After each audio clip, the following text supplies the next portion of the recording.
today we are working on our humble professions. So, what does that mean for people that aren't familiar? Um, Legends of Avallen, which is our Celtic, Roman, British-inspired Iron Age tabletop role-playing game, has a somewhat unique or different um, class leveling system.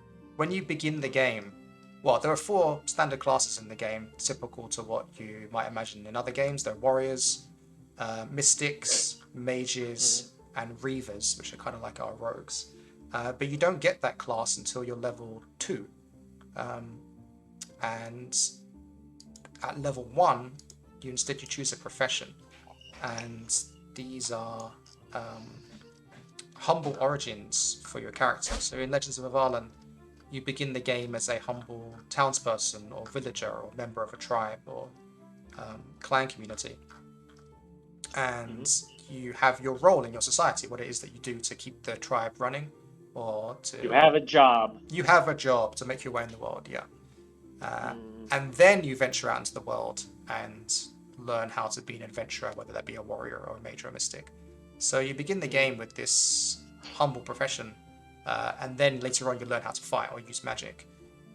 And we really wanted these humble professions to be an integral part of the game. They're not just some flavor text or background story, it's something that you are, and it has a big impact on your character from the beginning of the game all the way through to the end. So for example, the crafter, their first ability allows you to repair broken equipment, and this is super useful because your stuff breaks all the time. if you're in combat and you've got a shield, you can break your shield to block an attack. Your armor might get broken. Some of your equipment might get broken when you're using other profession abilities. And so that's a really important ability for the beginning of the game all the way to the end. And then as the crafter levels up, they can get even more interesting and flexible abilities like invent or construct, which allows them to make things to help them do stuff in the world, which again is super relevant as the game goes on. So the professions are designed such that their abilities focus on everything that's outside of what you might usually expect a class to do. So usually classes in role-playing games help you fight, overcome combat encounters, and let you to do magic, that kind of thing. And the professions do everything else. So it's usually mechanics tied to journeying, or to supply, which is our resource that allows you to repair and recover. Recovery, parlays, which is our social encounters, and that kind of thing. So it's everything outside of combat is what the professions are tied into. And I think another key point, if you're not familiar with the system, is that leveling works in such a way that you don't gain experience points, right? You're like every second adventure, you basically level up. Yes. Which I strongly prefer, like, because there's nothing worse sometimes than not having enough experience points for something back in the day. But is that something? So in your own games, that's something you've stuck with when you're like in the personal campaigns that you've run, right? Yeah, completely. I find it's quite satisfying for the players. Like, instead of them asking, "Do we level up yet?" they know that when they achieve something, that's going to be when they level up. Although now they get kind of cheeky, like, "Hey, we just did something. Do we level up now?" It's like, no, that was kind of just like getting a cat out of a tree. That's not really a quest or an adventure. You have to work a bit harder for that. I get you. Yeah, and that helps you focus a bit more on character story arcs and narrative play, right, rather than randomly grinding. Yeah. Like, obviously, because there's so many different systems in the game. Like, I mean, D&D as written, you only get experience from combat, essentially, right? I don't know if they changed that in 5th edition. I know they have optional rules, but fundamentally we want it to be... I mean, the game's called Legends of Avallen. We want you to create legends, adventures, stories, tales. So technically, I think you get level ups after each quest, but it's fundamentally meant to be where you finish a tale, and a tale that gets recorded. I think someone in the group has to record it as a legend or a tale for you to gain the experience, essentially. Yeah. But humble beginnings, and so you basically start with your profession. And in some ways, I guess the equivalent would be like proficiency is basically in some other systems is kind of an equivalent, right, of some things you would have, except you don't have a class. Usually you get a proficiency in a game, but you have like your other stuff, and then but by having this profession, you have like a specialized field of different skills, right? Is Yeah. like the assumption. Yeah, and it gives you But specific oh, sorry, go. abilities. I guess it's kind of more like feats, I guess, in a way. They're more like grouped up feats together. But I really like how it leads to interesting characters, because you could be a warrior that's also a bard. You could be a bard that's also a druid. You can be a crafter that's a gladiator as well. A gladiator like makes their own gear, that kind of thing. Mhm. So it allows a lot of mixing and matching, a lot of flexibility. Yeah. Yeah, so the permutations is like 10, is that math correct? 10 times 4 times 10? Is that right? No, it's kind of 10 times 10, yeah. So there's 10 legendary paths in the end, and there's 10 professions. So it's 100. Oh, sure. Yeah. Although now with Against Right. the Fairy Queen, there's 5 more legendary paths, so it's actually 150 permutations. Oh, there you go. Yeah. And what we want to do today is developing the source book. We want to try to develop more professions. Yeah, 5 more professions to match Against the Fairy Queen. So there'll be 15 and 15. Yeah. There you go. Which is a number I cannot calculate. It's impossible. Wait, 15 times 15? Yeah, it can't be done. No, would it be 75 plus 150? So like 220. Oh, is that not right? Did I math that? It probably is correct, yes. But you're clearly inhuman, Kurt. Yeah. I don't know about that. I just said it can't be done, and then you did it, so I don't know what you know. It's great. I must be an automaton. So, and Zilphia says that they wrote something similar for their D&D games. You get experience after each quest, so your DM changed the amount of experience you get between levels. So yeah, I think it's kind of satisfying. I never liked feeling like you fought a horde of goblins. Like, all right, well, each of them cost 15 experience points. And you're like, well, what the fuck? Like, why did they even bother? They're like nothing. Actually, sidetrack, relevant sidetrack. So here's something I ummed and ahed about for a long time. Is there's a narrative satisfaction about gaining a level and getting new abilities when you finish a quest, right? Mm-hmm. But is there even more satisfaction in gaining the level just before the final encounter?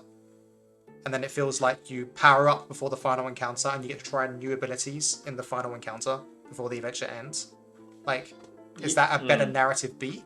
I think it can be, but maybe that's the advantage of something like experience points, where if it just always happens and it's expected, then it's not as exciting, right? Yeah.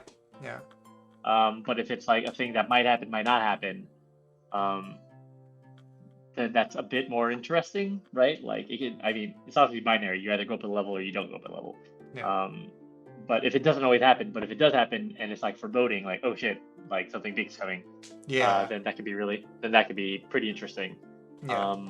But if it's expected every time, then obviously good storytelling is tricky in role-playing games, right? Because on one hand, in good storytelling, the unexpected and the novel is what we crave in new stories.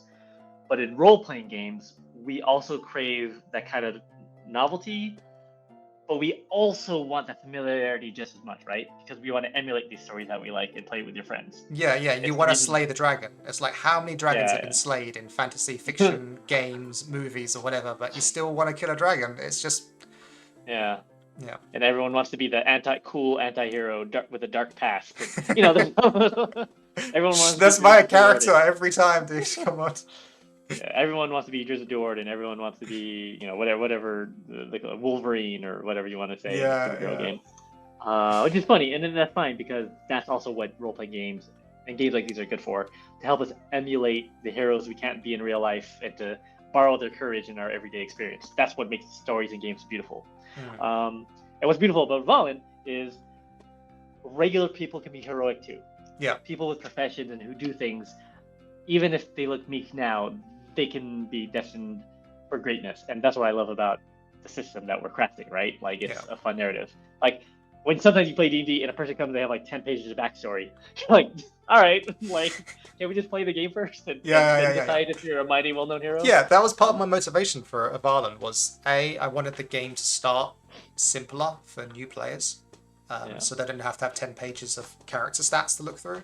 And B, I wanted you to play the backstory. I wanted you to not worry about the backstory, but to play it together. I wanted you to be the humble cook and the humble shepherd, and the humble lute player in the local hall, and then you go on an adventure together, and you have nothing to draw upon. You have no magic. You have no fighting powers.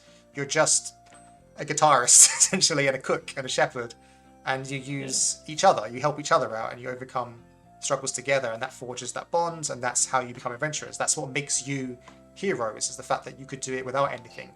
And now you go, okay, do I want to fight? Do I want to learn how to use magic? And so you go off on adventures together. I that's why one of the reasons this game got made was because of that fantasy, that storytelling. Oh man, I wish I had my copy of Fellowship of the Ring on me, because I'm rereading Fellowship of the Ring. Yeah. There's this great quote from Elrond about like how the great often gaze past the meek, but it's the meek who like turned the wheels of history, kind of thing. Yeah.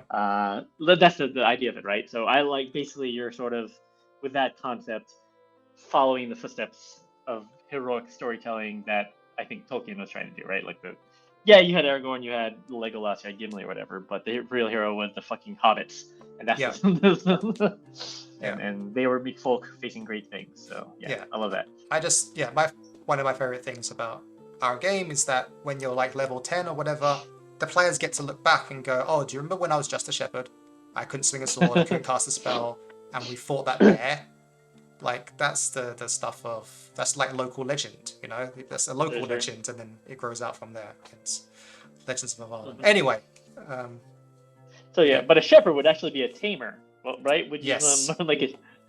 So there are 10 classes, 10 professions rather, 10 professions. In order there, I want to make sure I can get them all. Oh yeah, let me get on stream at the same time. One sec, slow down. Alchemist. Not there yet. Okay, I'm there. Alchemist, yes. So you have the alchemist, so it's the person who makes potions and so on, or different concocts potions. Someone who can be. So that's like the difference too between, like, a bard is our bard class here, but it's a profession. It's a bit more meek than like the D&D version of bard, which already has like magic powers and so on, right? Yeah. And then there's the Fili, which is the eventual legendary path, if I'm not mistaken. Then you have the crafter, who tinkers and makes stuff and is like inventive and so on, and he's got engineering and smithing and artistry. Your merchant, who is good with trade routes and businesses and appraising things and bartering and so on. Yeah. You have your priest, who is good with health and theology and ceremonies and can heal. That's usually that's their first ability. Scavenger, who is good with nature and survival and cooking, and they can expand the trophy, and they can like take a trophy of hides and claws of things that you slay and make use of them. Yeah, they can take powers from monsters that you kill, which is awesome. Yeah. Your scribe, nerds, they're big nerds. That's us. So scribes to me are really interesting. So, and this is something that I want to delve more into the source book, because reading and writing is not something that came until the Romans came in real history, right? Like the Celtics famously didn't have a reading and writing system until much later. Yeah, exactly. And even that's much later. They like the Irish Ogam was like the first kind of native-ish writing system, if I'm not mistaken, in Celtic history. So usually, but we describe it as the Valak have stuck to their ways, but scribes are becoming a more prominent role. So we just kind of assume that you can be a Valak scribe or a Raxian scribe, even though it's more of a hypothetically coming from a Raxian influence, right? Yeah. Socialite, good people, tamer, good with animals, and a thief. wait, I like that divide there. That was a good point. So socialite, good with people, tamer, good with animals. Yeah, that covers everything. And then thieves, good with your pocket, with other people's pockets. Yeah, exactly. And that's another big differentiation between the D&D rogue and Avallen thief, right? Like I guess a D&D style rogue would be like the slayer, right? Yeah. So we have like the Reaver class, which is the warrior. The warrior is the honorable fighter. The Reaver is the one who uses anything they can to gain an edge. Yeah. So you can kind of build out fantasy classes by combining them together, but what's more fun is just to make whatever combination you want, right? Like a scribe who eventually becomes a barbarian or becomes a gladiator is like quite quite an interesting path. Yeah. So we want to make new professions, right? And yeah. there's two ways we can go about that. And I had a plan for doing it one way, but I could already feel myself being drawn to the other way because it's more exciting and fun to do on stream. But the first way is to explore like the mechanical design space that we have available to us, which feels a bit dry, but is of interest if people are interested in game design and how games work, because I'm sure we could talk for hours about that and figure some things out. And the other way is to just pick a new profession and come up with ideas for it.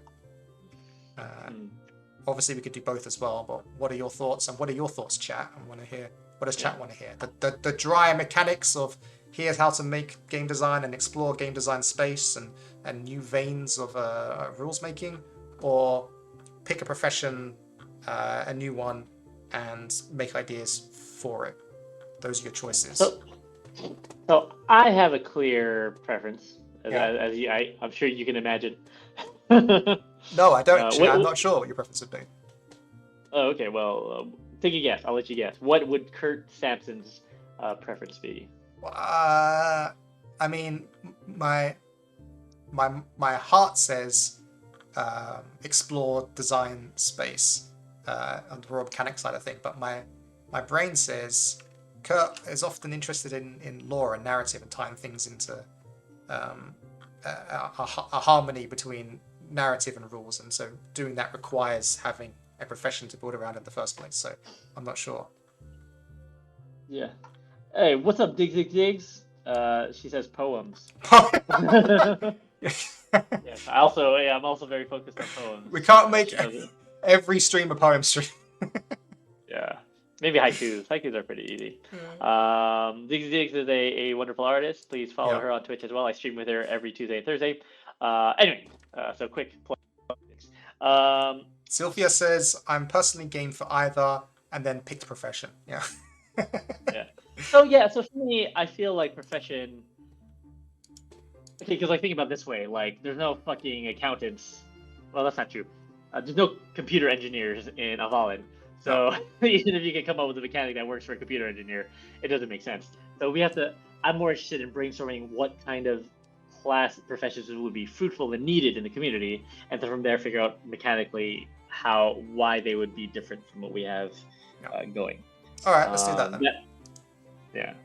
Profession for that's new. So you knew what's up. You know what I was going for. Yeah. Now there's some challenges to that, right? Because I think when you originally made this game. Yeah. Well, maybe you could share a little bit about that, Darren. Yeah, I kind of tried to encompass most ideas because I'm making a core game, right? You want everything to be in the book. That means if anyone wants to make the character they imagine, you want it to be available to them. You don't want to leave any holes. So I tried to cover most of everything, and as a result of that, it's now difficult to make new things because they're tied elsewhere. But there are some spaces. Like originally, I think I said in the art book, for example, that the tamer kind of covers farmers. I even wrote farming here, right? So if you wanted to be a farmer, you might be a tamer, but maybe not. Taming is different to farming. We could make a farming profession, and that would be something different now. Sure. Yeah. Yeah. Another one that we're keen on doing that. I guess it could be covered by merchant, but not necessarily. It's something like a sailor class. Yeah. Exactly. Yeah. Yeah.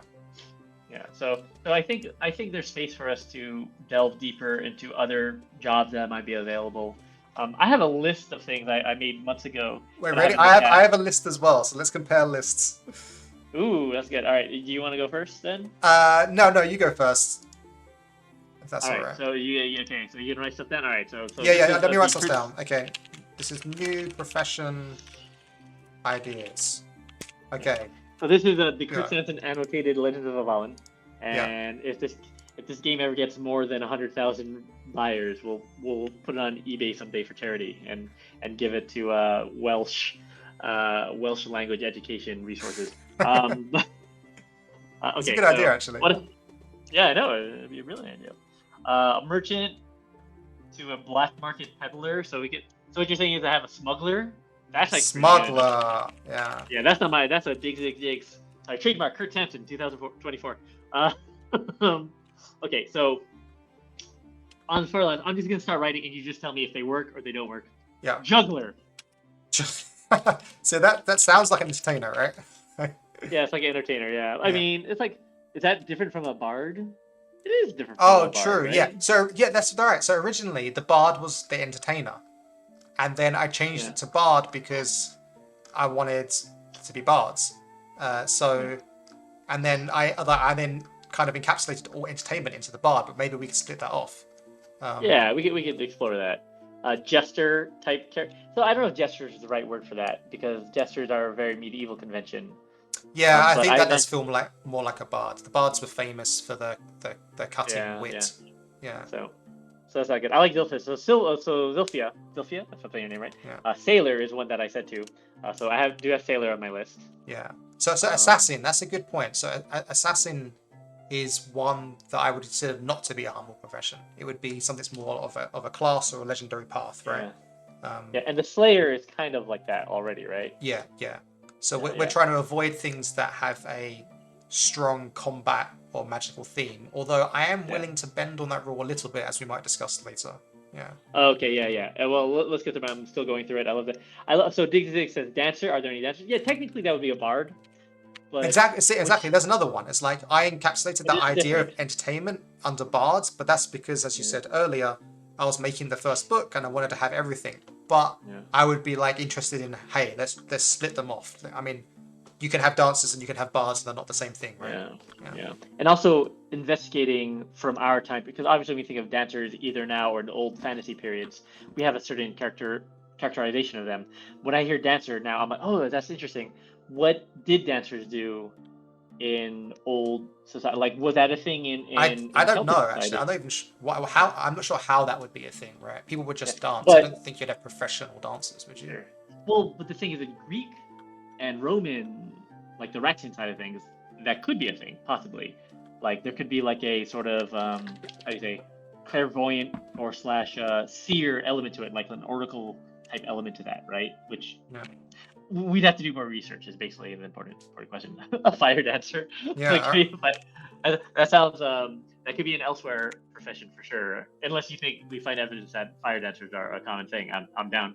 Okay, here's one that's very controversial. Yeah.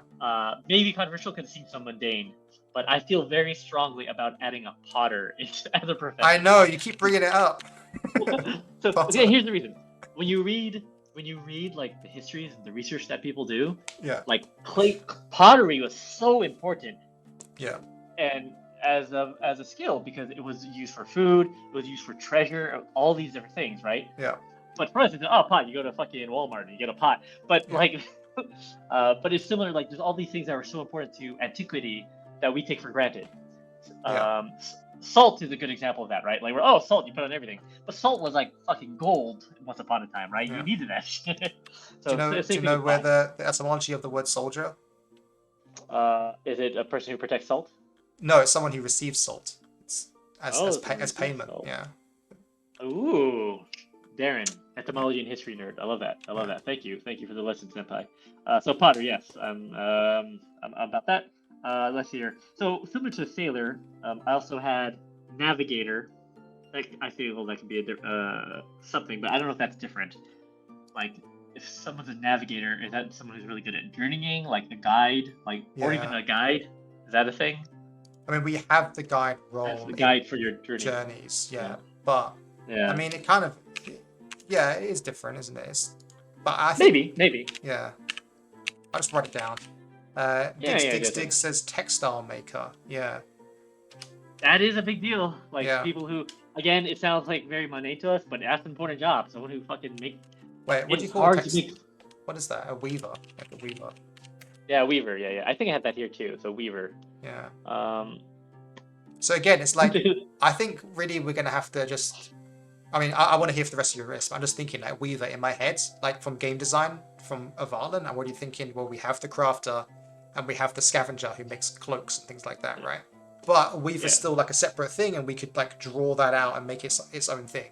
Yeah. So, and you're right. That's the other thing about game design, right? Which is, it's still a game, so it still has to be like useful like in the context of like if someone's a weaver, but like once a day you can make someone's clothes look slightly nicer. Yeah. Then that's not okay. And, But and if it's that's something my. like You go. Sorry, you can go. no, but if it's something like you can gain advantage to disguises or gain advantage to like Yeah. upgrading the value of things, then that's possibly valuable. That could be interesting. Yeah. I think a cartographer, someone who makes maps, that's definitely like a Rexian. Yeah, that's definitely a good Rexian style advocacy. I did have farmer. I did have guard or mercenary. Yeah. I have something I can't read. I have something that starts with a T and I can't read. It looks like tendons. I don't. I can't read my writing. It's too small. Yeah. So anyway, a tendon. I know what that. I don't know what that is. It's TEN. Okay. Well, let's skip that for now. The Tenman. Maybe trans. Yeah. It was supposed to be related to agility. And last one. Last two. Diplomat and translator, or translator, and or translator. I don't know if those would be different from a merchant, if a translator makes sense, because we're just assuming that everyone just speaks the same language all the time, right? I know, yeah. Would that be the case? No, it wouldn't be the case. I think I've kind of been hand-waving it a bit at the moment by saying that, most people that come to Avallen will speak some kind of Varlic, and then... Actually, there is a character who doesn't speak very, very good Varlic at all against the Fairy Queen. Right. And that's interesting. And I did that deliberately Sure. So information would be hidden from the players and unattainable. But yeah, I think it probably should be a thing.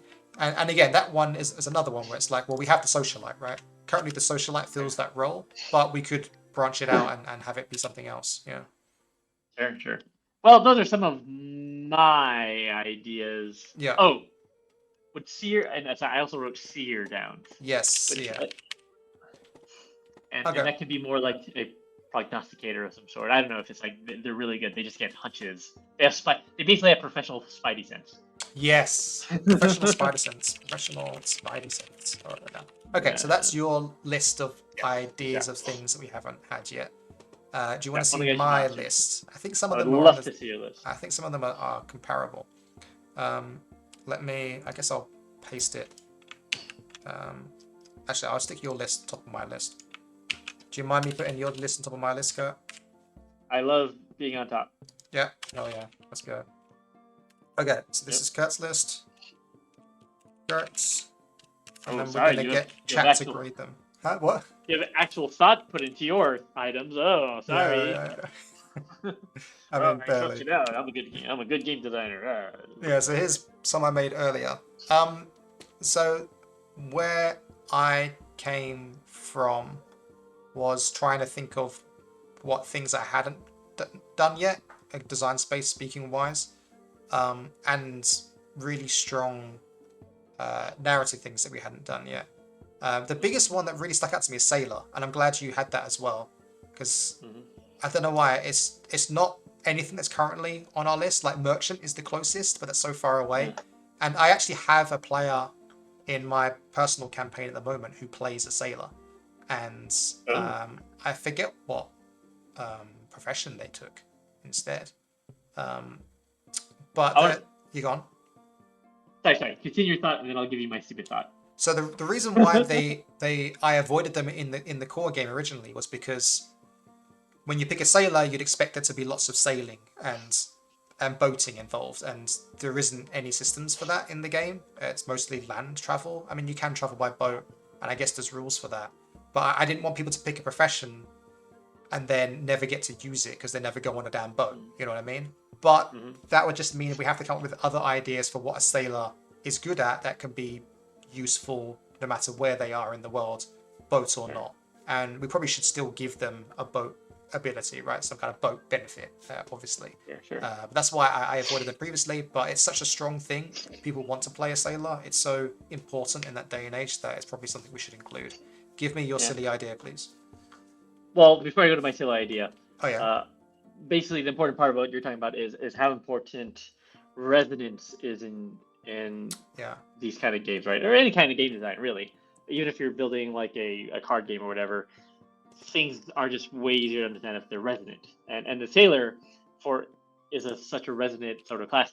Even if you're not like sailing all the time, you kind of get what it means to be a sailor and be critical of people with I'm wearing my land legs and all these archetypes of heroes that fight on land.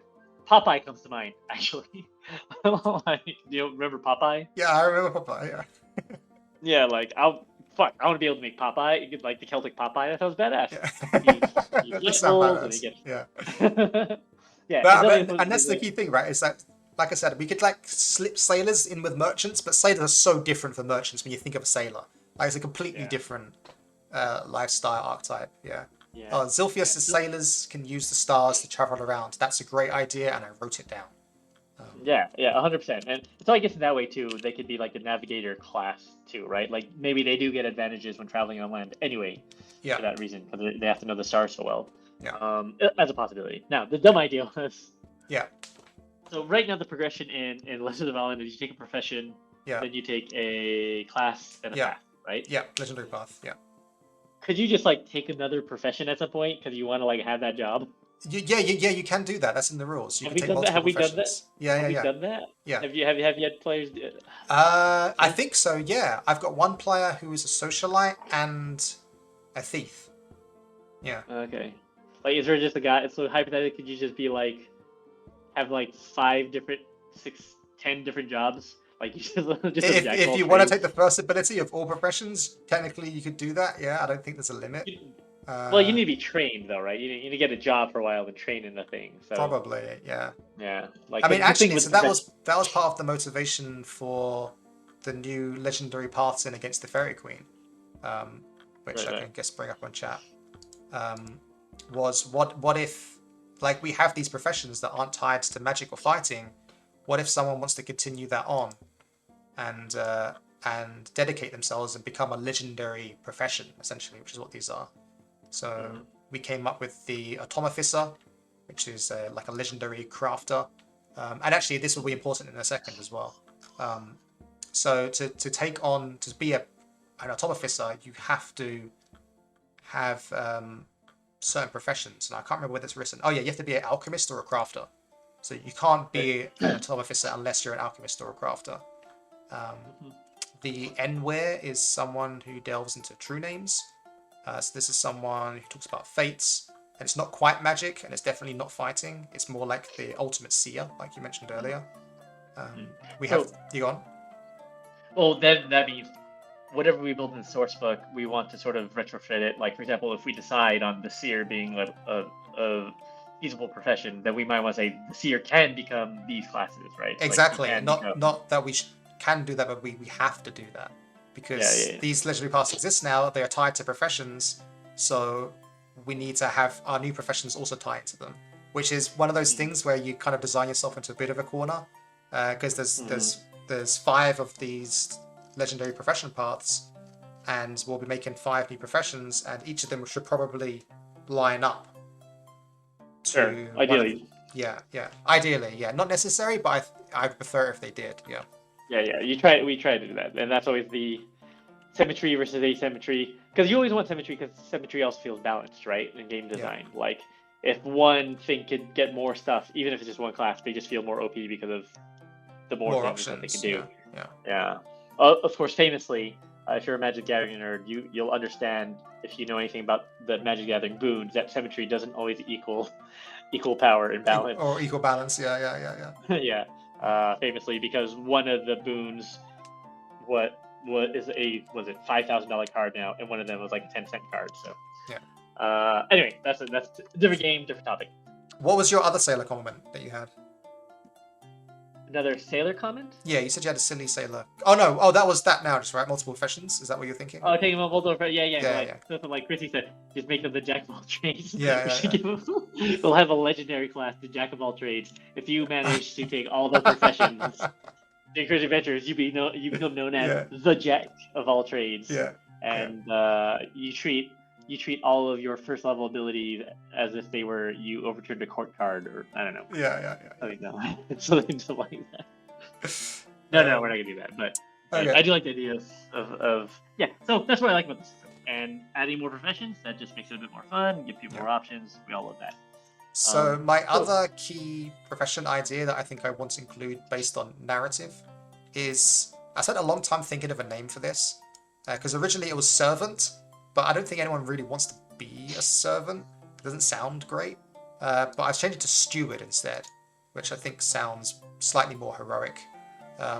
And this is like the second in command. This is the person that helps out the noble, helps out the great warrior, the great hero. This is your Samwise to your Frodo. Yeah. Well, I'm looking at the etymology of steward, right? And it comes from Old English, but it's also combined between two words of stig and ward. So ward. Yeah. I mean, maybe steward. I mean, what does the chat think too? But would ward also work or not work? Is that something different? Or I guess a ward would be somebody else's ward, right? That's how we use it in modern connotation. Yeah. Yeah. So Zilphia says that their players would have a field day playing a servant. Your players so maybe I'm wrong. Like my intent is like servant would be under the umbrella or steward, and maybe servant is a more evocative word, and people will gravitate towards that. Butler. So butler feels like a much more modern word too, right? Yeah. It's actually my worry about the word servant as well. Yeah. Oh, dude, I have some fantastic etymology about the word ward, but it's quite meandering. It'll take 5 minutes. How about this? Why don't we end the stream with that? I'll try to remember it. Come back. Okay.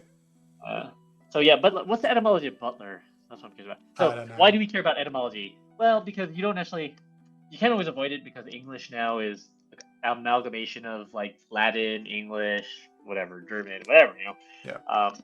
But for example, the word butler comes from bouteille, Old French. Yeah. And means bottle or cupbearer, and it's not bad, but our interaction with it is mostly from Middle English, and we could use it, but we just have to be aware of that interaction too, right? Yeah, we want the words to be as evocative as possible, right?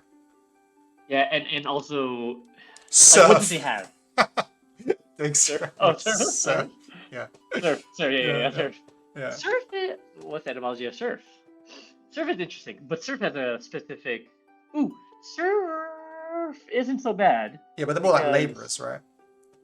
Yeah, so it comes from like slave, basically service in Latin. Yeah. Servus. So it has a Latin origin. So now, I'm go on. Well, one thing is peon. Yeah, so what you Warcraft? Servant. I'm not against servant. Yeah, so I'm pretty settled on either servant or steward. In my mind, steward sounds more heroic, perhaps like more respectable, not respectable, more desirable. Where servant is probably more evocative. Yeah, I think a servant. Okay, what tells a better story? I used to be a servant and now I'm a gladiator, or I used to be a steward and now I'm a gladiator. Yeah, exactly. That's a really good way of putting it, and the answer's servant, right? Yeah. Now, famously, we also don't use the word slave in our game, right? I don't remember if it's in there or not. Let me see. Even though that's like a very common. I mean, there might be, but it's not like we don't have like a slave class, so to speak. Right? I mean, oh, you mean like a class is something you can take? No, slaves are in the game, but slavers, Yeah. So slavery, there is. And there is a slave like social class. That is a thing as well. In Raktian culture. No, and in Oh, I guess in Avallen culture. We messed around with that idea for. Am I mistaken?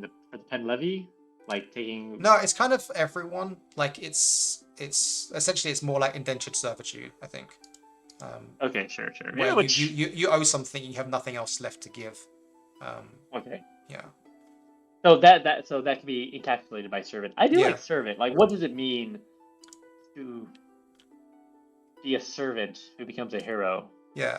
Now, just to clarify, you're looking to have 5 professions that are keyed to our legendary path or class, right? Somehow.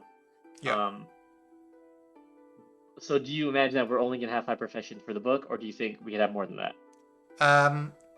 I think if we come up with 10 good professions. I mean, yeah, but I think that takes up too much space. Sure. And I think 5 is enough.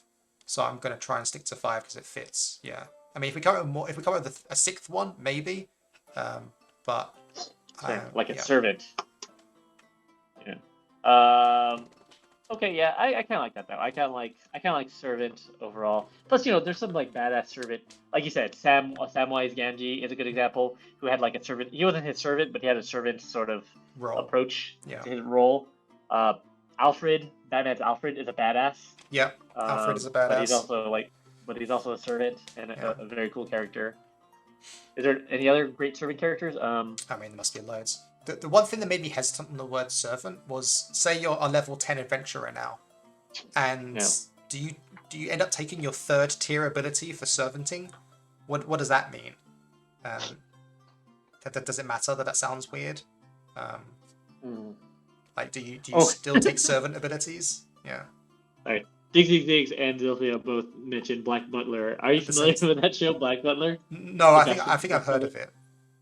Yeah, it's like a manga, or I think it's an anime too. It's like a badass supernatural butler, like superpower. So yeah, that's a good one. Awesome. Yeah. So maybe because like there's archetypes to follow for that, right? I imagine like someone. What does Samwise do? Samwise figures out the best way to like serve his friend to help him complete his quest. The quest cannot be completed without Samwise Gamgee, right?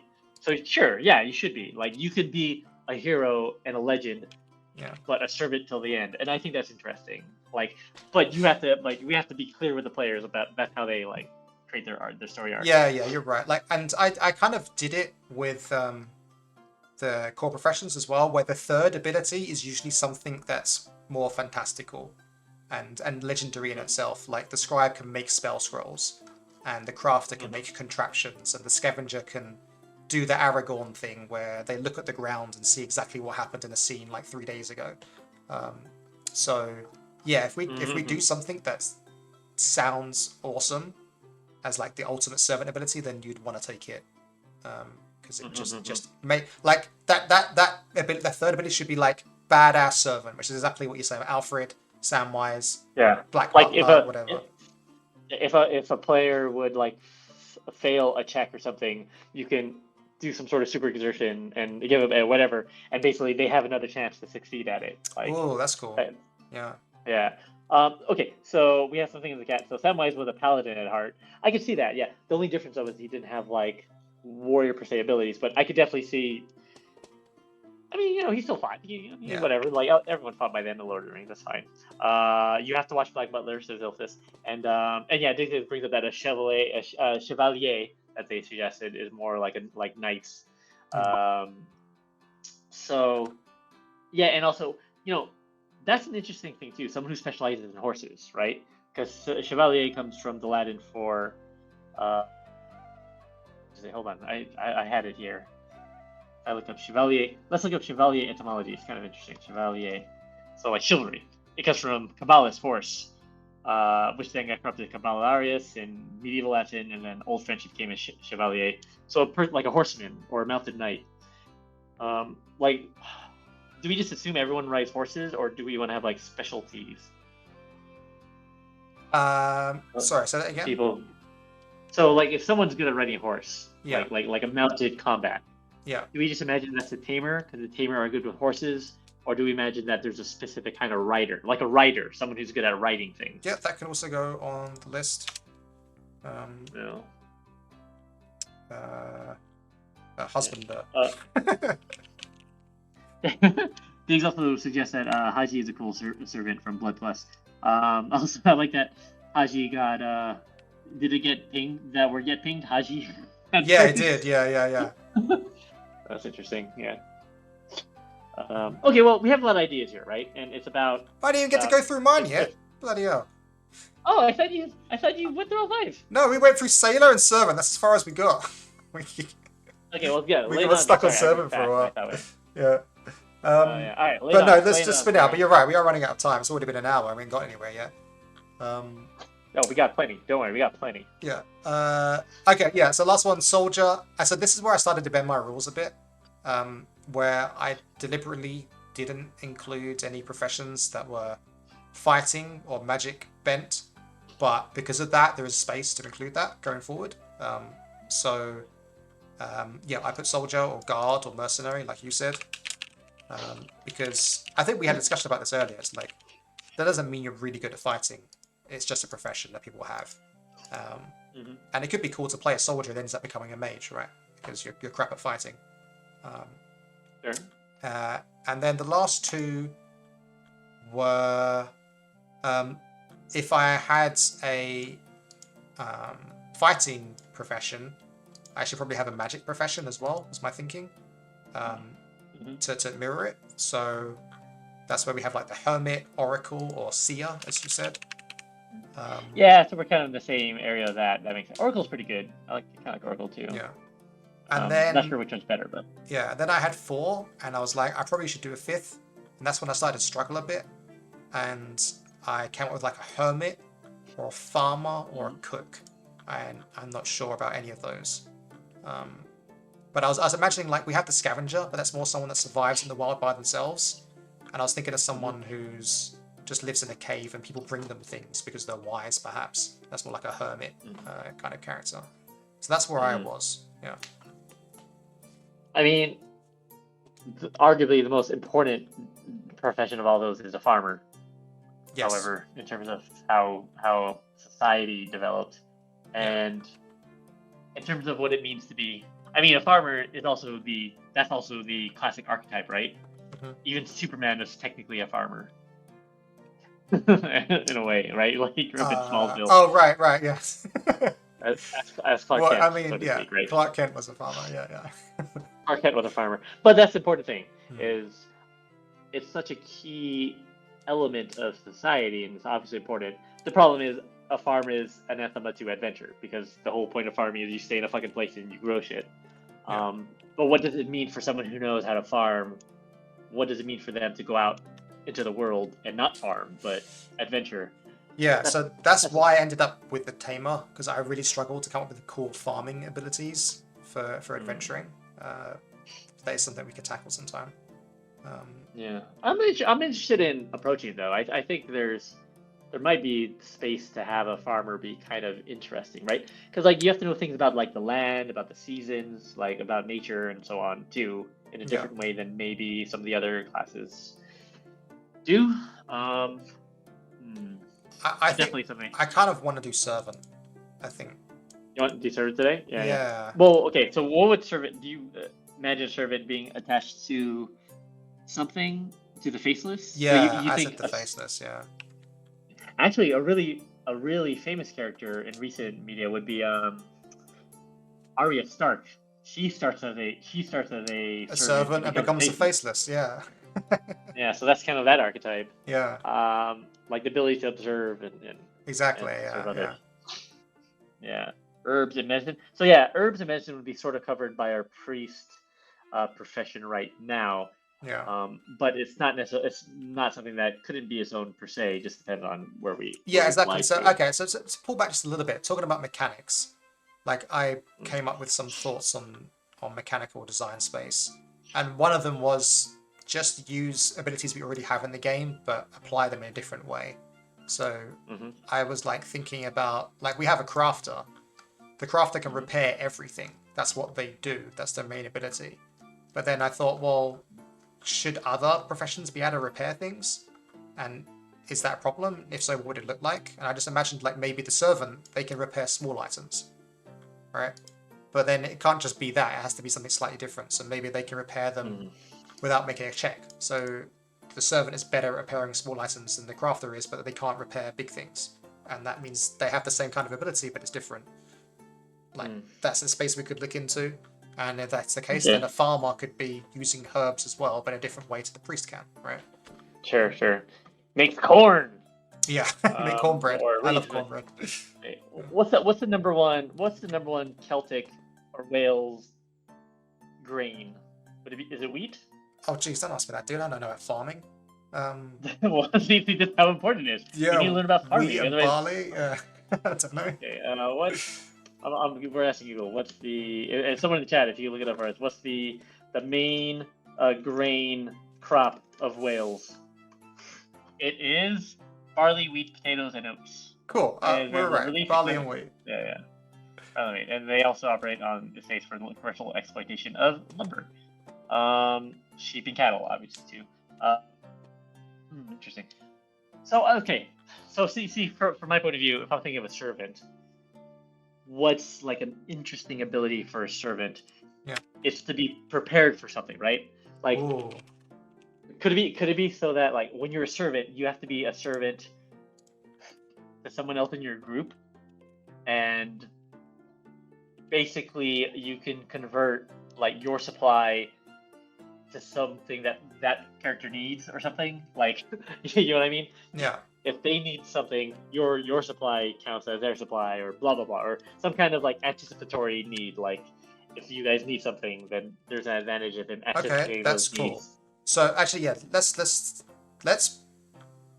we need to do two things before we start making mechanic ideas. I think first we should brainstorm different kind of like ideas of what we think a servant should be able to do or might want to be able to do, and then shoot, what was the second one? Oh, yeah, then we need to think about like the order that they might go in, like how we could group them into abilities, because the first one has to be the one you start with, so that has to be the most archetypical, like what you think a servant should be, that should be what you start with. And then we can start thinking about mechanics, I think. Although they probably should go hand in hand, like you said, come up with a little bit of ideas as we go. And that's really good. So you had a great idea there. Supply to item conversion, like we have that in the game. You can turn supply into items, but I haven't got anyone or any ability that plays with that idea at all, really.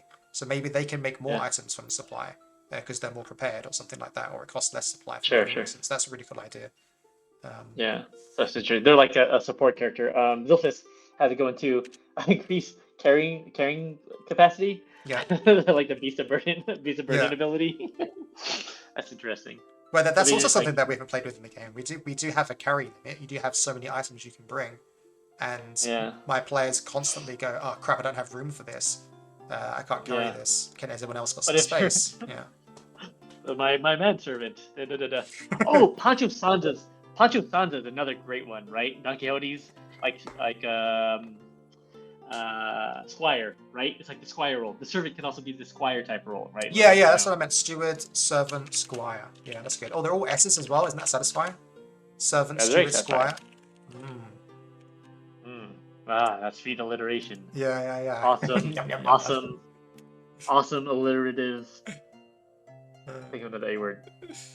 Actualization. Got it. Awesome alliterative actualization. Got it. Yeah, take that, ChatGPT 4. All right. So ideas I already wrote previously. I was like, understands like manners, I guess, like. Oh right. Like society. Yeah, mores and so on. Yeah. Well, I guess it depends on the so that like depends on what kind of servant too, though. Because if it is like a higher profession servant, then sure, like a butler. But if it's like an indentured servant who just falls into that, not necessarily, because they're basically an indentured servant or a slave or whatever. Like I don't know. Like that's I'm kind of variable on that depending on how you go with it. Yeah, I guess there's still the idea of like don't speak until spoken to, that kind of thing. But I agree. Go on.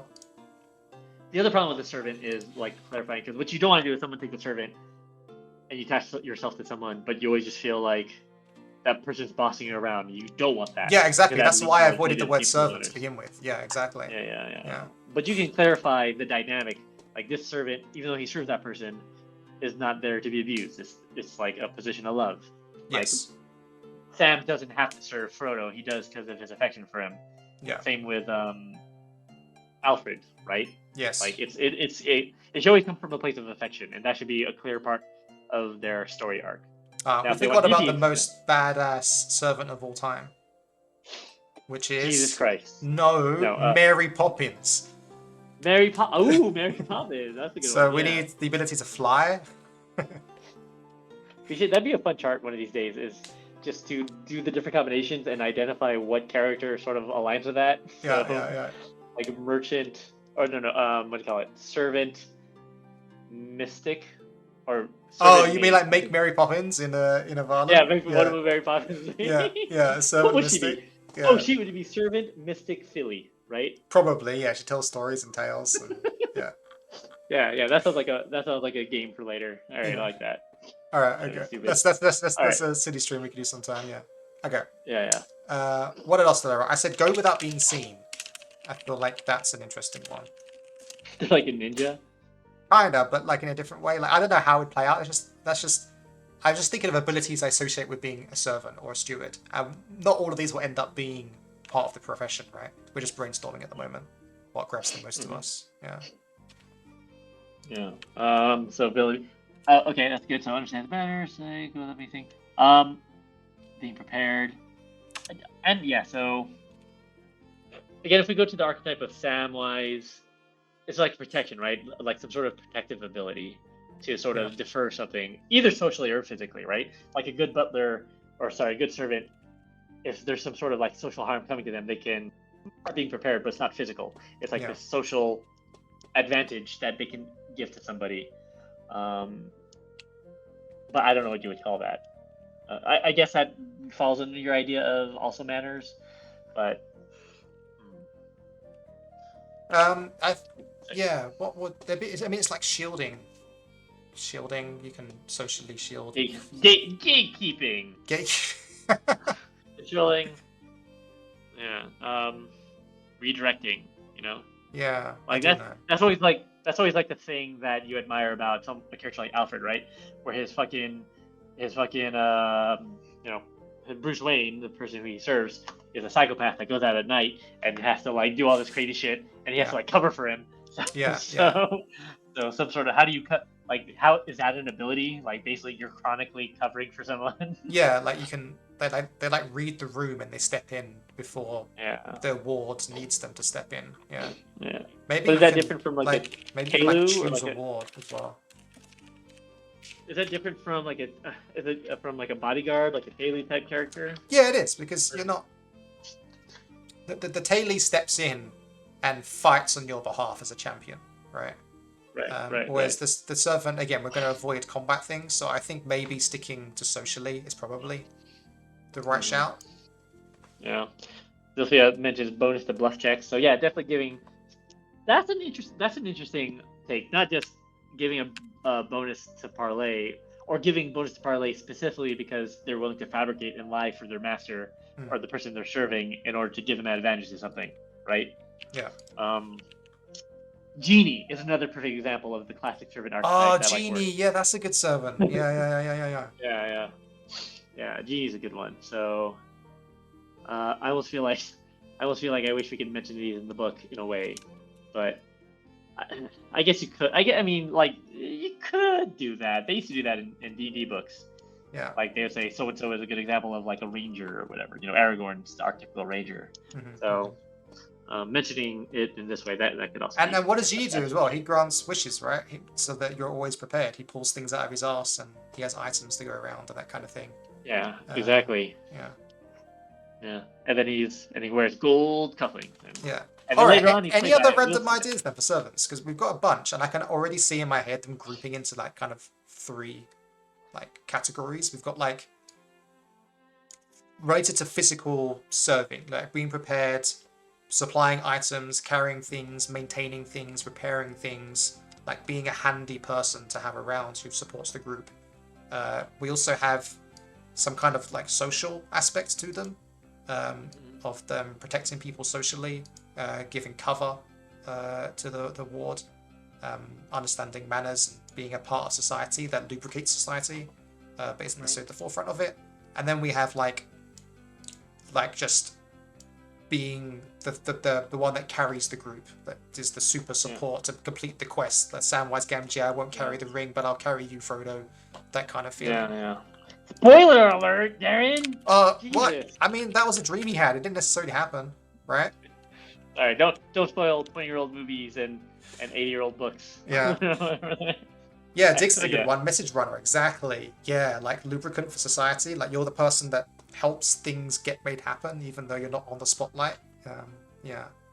Yeah. Wait. What do you mean tango with Disney? Oh, I see, because of Genie. Got you. Nah, I'm the Genie. I'm Will Smith. And everyone knows that I'm going to get married by the end of this movie. Sorry, we have this whole side canon about Will Smith that I'm not going to talk about on the stream. By the way, follow Dixie Diggs and subscribe there as well if you want to see more spoilers. Yeah, okay, I love these ideas, and I think, like you said, if you think you can categorize them into 3 tiers of abilities, then great. I mean, I think that's fun.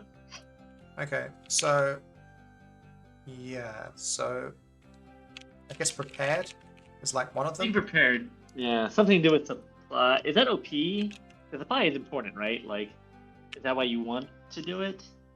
Say again, sorry. So is being able to convert supply. The other thing to keep in mind is whether or not something is going to be like overpowered. Oh yeah. Is that a potentially overpowered ability? It's probably fine, right? Well, we haven't got there yet. What's the ability? Yeah. Oh, sorry. I'm just like supply to item conversion. Like, I'm just wondering whether manipulating the supply, like. Oh yeah, it's something to be super sensitive about. Yeah, completely. Yeah, that's what I'm talking about. Let me read the rule on it. So it's I think it's in the first chapter under like the basic rules, like the core part of the game. So you're right, but messing about with the core part of the game. We're going to be on page, if you're following along at home, page 10. See, really at the beginning of the game. Page 10 and 11. Supply. Yeah. Second paragraph. Supply is always treated as an ambiguous consumable resource. However, if you need a specific piece of inventory equipment, you can expand one supply to add it to your inventory, such as rope, piece of chalk, tinderbox, etc. You'll lose supply and have to carry the item around with you, so do this with caution. So, like, is it like once at an adventure or once a session or something, they basically can give someone else a free supply, or I don't know, like. Yeah, I think like the way you said that the most obvious thing is like twofold. You either use a supply and give 2 items instead, or once per day you can do it without using up the supply. And I think that's more interesting. I think because if you need something, then you're not going to need 2 things, are you? It's going to be hard to come up with the second thing to come up with a supply. But if you can give out a thing without using a supply, that sounds interesting. And it feels right? The servant, like, so I need this. It sounds like, I got you. Here. Is that what we're imagining? Yeah, that's what I'm imagining. But what I guess my other worry about it mechanically is it still needs to feel, even though if we're talking about it like that and it's kind of cool, it has to mechanically not just feel like, okay, you get +1 supply a day. You're getting +1 supply a day, which is basically what we're saying it is right now, right? Yeah, I agree. So hypothetically then, it should be like a check, where like when someone needs something, you make a check to see if you have the thing, and if you're successful, then you have the supply, right? It shouldn't just be. Maybe it shouldn't just be automatic. It basically gives you like a high percentage, but still a percentage of failure. Like, oh, sorry, Master Bruce, I forgot your batarang or whatever. Right? Yeah. But because that's the other thing about your sort of gameplay loops. Like, what feels satisfying? It's satisfying to be like, let me check if I have it. You rummage through your bag. Look, I have the thing you're looking for. Yeah, you're right. Making a check makes it more satisfying, and that means as well that we can make the ability like stronger or more powerful. So I'm actually going to check now what the other first tier abilities we have for professions are, because that might help us. So sure. Oh, I guess we need to decide first actually what would be our first tier, and I feel like this one kind of feels right to be that. Like, I don't think the social one should be it, right? And I don't think the epic one should be it. So this kind of feels servanty, and the most core servantness of being prepared and helping out the people around you. Yeah. So one more piece of tension. Yeah. One more piece of tension though is that you don't want to have it where like the person has the supply and he's like, oh, I don't want to use my supply. Can you just use your ability to give it to me? Yeah. Kind of thing. Yeah. Is it that, or is it like only when, because you could convert supply into something you need at any time. Yeah. So should it be only when the person you're serving has 0 supply, then you can use the ability, kind of thing. So that again, but slower. Only when the person what? So let's say you have the servant and the person they're serving, they're Frodo. Only when the person, their master, their ward, whatever, has 0 supply, can they use. Yeah, but that's awkward. No, because that. You can move supply around from each other, so you just like take all your supply and give it to someone, and then to somebody. Okay, so you can grab. Oh, that's true. Okay, that's that. Yeah. So, Okay, well then, either way, then I think. Well, I'm still not settled on this ability yet. I think we should brainstorm multiple ideas. Okay. And so I want to look at the other professions to see if I've got a trend here or anything like that. So alchemists, they make potions, it costs them supply. Bards, they perform, it costs them supply. Crafter, they repair, it costs them supply.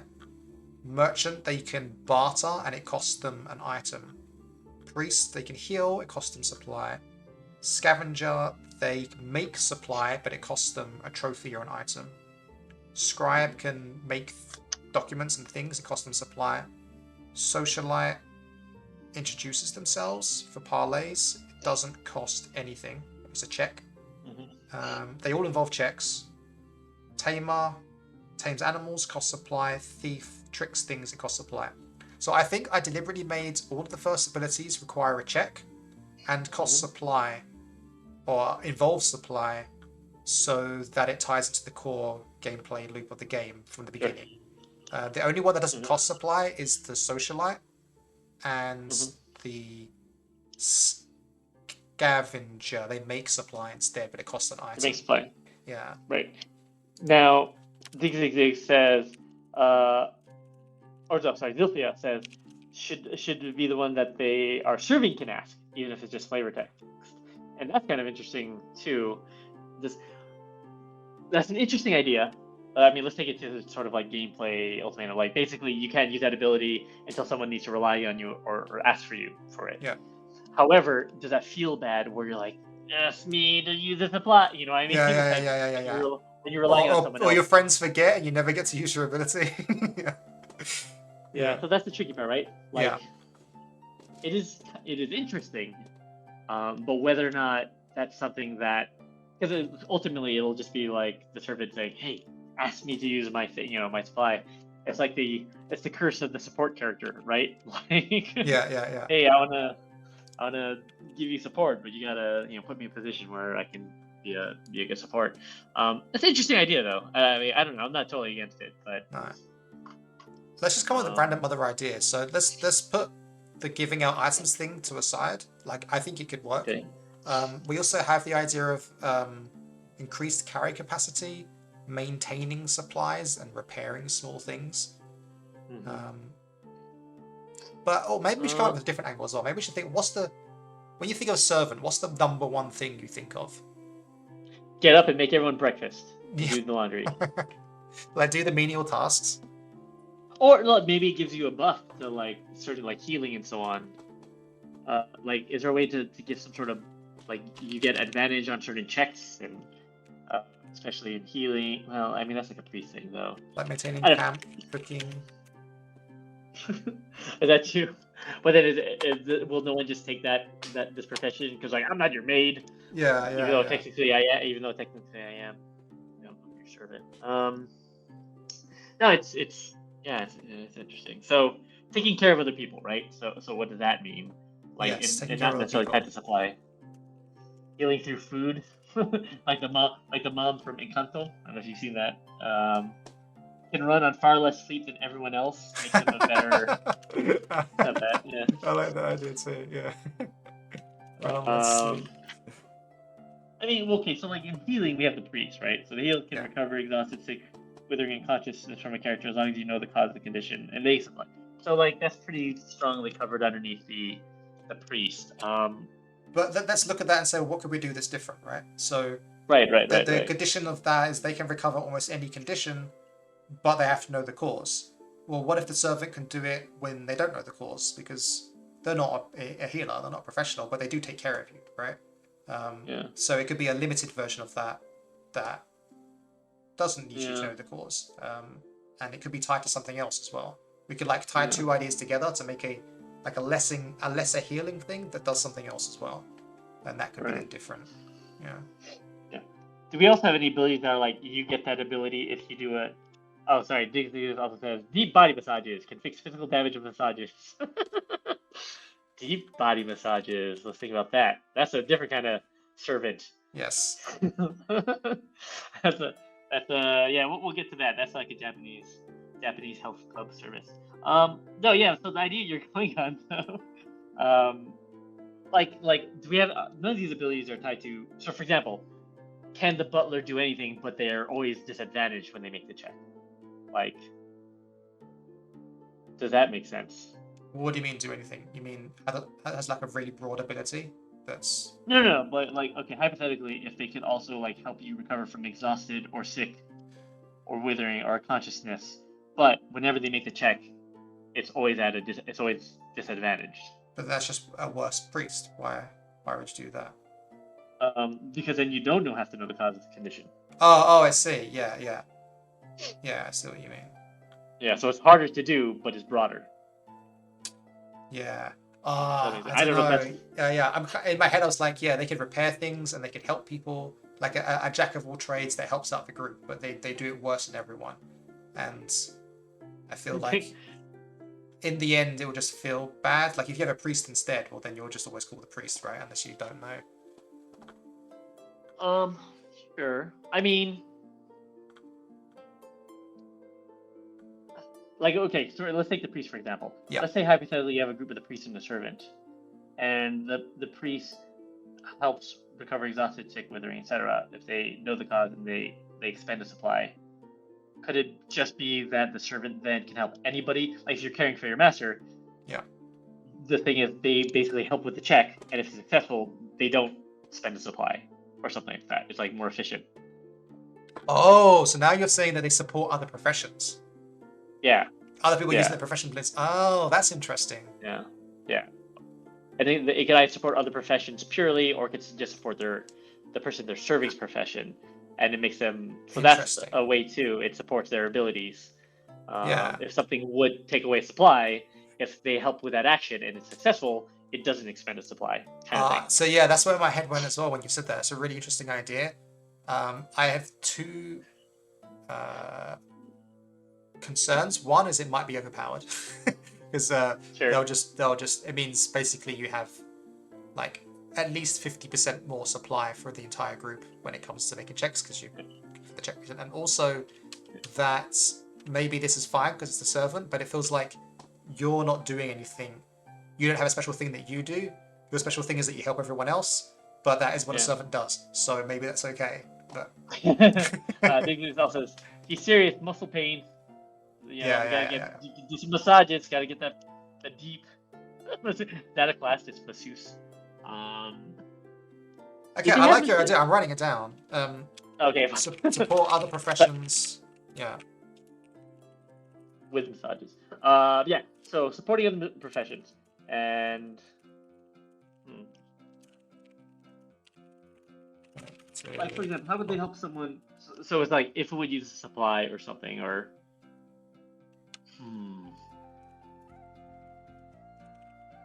Either would it be too complicated to also make a check for that? Well, yeah, no, it would be a check. Yeah. So like you help someone else, and if that's successful, then you make a check to see if the supply is like expended or not, kind of thing. Yeah, I think I do it beforehand as well, just always. And then the other cool part about it as well is that if you give a critical success, then you could give them the edge that you gain as an advantage for the check, so you could actually help them succeed their check too. Sure. Yeah. I mean, that's kind of interesting, you know? Yeah, it does feel very supportive and servanty. Yeah. And it basically means whenever anyone does anything with their profession, the servant's going to be like, let me help you with that. And sure, yeah. You don't have to do it alone. Yeah. And it doesn't feel very Samwise Gamgee. Yeah, it does. And at the moment, I have it like if a crafter's doing a crafting check, the only person that can help them is another crafter. You can't just like help them out because you don't have that profession. But the servant could do that. That's kind of interesting. Yeah. Mm-hmm. And it also helps maintain supplies, which is what we were talking about. Yeah. But it doesn't like it's not like automatically you get it, which I think I like too, right? Yeah, it's like it makes you guys more efficient over cool. the. So what would we call that? So what is that? What is that? Serving? It's supporting. It's, the servant serves. Or let me help you with that, or what do we call that? Do you have any abilities that are like? Because usually they're like one-word type things, right? They're like, yeah. We have wild sight, that's a 2-word salvage, but everything else is like introduce. We have trick. We have read continents, courtesy of Kurt, because he loves the word continents, and so. Continents. Yeah. Assist. With the assist. Chrissy, I mean, sorry, Diggs with the assist. Diggs with the assist. Yeah, I love that. Assist. Yeah, I like that. That's awesome. Or aid. Oh, damn it, Zulfio, now we've got to choose between assist and aid, and they're both good. So they're both good, but aid is good, but aid also sounds more like healing. Yeah, right? that's fair. Because of the connotation. Like, I considered that too, but assist sounds like you could help someone heal. Yeah. And you could help someone with other things. I mean, obviously aid means that too, but you know, we're kidding, obviously. Assist. I love assist. That's great. Assist. Okay. So we don't have to write down the rules for it now because I'll remember this for later. But essentially, support other professions when they make a check that costs supply. Make a check to help them avoid that supply loss, and you can give your edge to help them with the crit. And that's nice because then this is part of the game. One part of the game that I really want to encourage is when the gameplay complements the roleplay, right? And now we've created an ability, the first ability of the servant, that does nothing by itself. It requires other people to be around, and whenever they make a check for their profession, the servant gets to say, "Can I assist you with that?" and they're always going to say yes, and it's just beautiful, right? Yeah. Yeah. Oh, don't forget to write Diggs there because they have contributed. So that is a thing that we've sort of promised ourselves that if we use something from the stream. No, that's something that you keep promising everyone. But yes, can we promise that? Yeah, probably. I think I'll either. It depends how many people end up on there, but I put loads of credits in the book, so there'll probably be a stream section, and it will say, you know, with assistance and help from people in the stream, featuring everyone. I don't think it'll be this person helped with this thing, right? It'll be a list of everyone that helped out in the stream. Oh, just like thank you to the stream. Yeah, exactly. That'll be fun. I like that idea. Yeah, so tell your friends to watch the stream if they want to get their name in the book. I don't know. That's a cool thing, right? Like, we can let people know. We could probably tell other game designers that too. Like, oh yeah, I'm gonna get it, because then that's gonna go to my resume. You weren't kidding. Don't lie, Diggs. I'm kidding. Yes. Diggs cubed. All right, cool. I like that a lot. I'm very happy with that. I'll put this all as a. Okay, cool. Then the second ability. Now it's funny actually. A lot of the professions have a second ability that's related to parlays. It seems to be a theme. The merchant has negotiate. The priest has consult. Study. The socialite has read continence, and the thief has deceive. So that's 4 of 10, which is quite a lot. So that's a fine place to put our social ability. What will this be? I don't know. Let's think about it. Well, you did mention the sort of reading the air type thing, right? Yeah. And then I think Zilphia had this idea of like lying or doing something on their behalf, or misdirection. Some kind of misdirection ability. Misdirection. Like in a But I think fundamentally that still comes. I think that the key point here is that protection idea that you had. Like, you're not lying, you're not deceiving for the sake of deceiving. You're always doing it to protect your ward, right? Sure. And you read the air to protect your ward. We do have the protectability is like we have the ability to protect in Avallen. What that does is that when you protect someone, if anyone would act against your ward, they act against you instead. That's most applicable in combat, obviously, but it's also useful in parlays too. So it could be the parlay equivalent of that. Okay, so give a quick overview of how parlay works, right? So basically, you have, when you're parlaying with people, they have like a patience level, right? Yes. They have a patience level. That as you fail or succeed, you're trying to eliminate objections to the thing that you're trying to do, right? Yeah. So I need to do the quickest run through. So when the players want an NPC to do something that for some reason the NPC doesn't want to do, that's when you can initiate a parlay. Rather than forcing them to do it, you can persuade them to do it. And that only happens when there's something you want them to do that they don't want to do. That's why you're having the parlay. So the GM quickly comes up with the objections, the reasons why the NPC doesn't want to do it. Because if there are no objections, then they'll just do it, right? The objections are private. The GM only has those. The character also has the motivation, flaw, and virtue. that if the players can discover or learn, they can use them against the NPC. So if you learn that the NPC is greedy, well, you can use that against them. And then it's the player's job is to persuade them away from their objections. And that involves figuring out what those objections are without the NPC running out of patience. And when they run out of patience, the NPC makes a check to end the conversation, to make up their mind. And if they succeed, then the parley is over. There's nothing else that you could say to the NPC to get them to do what they want to do. Their mind's made up. And at that point, the players need to decide if they're going to drop it or if they're going to do something else. And it can't be talking, because talking's done. Yeah.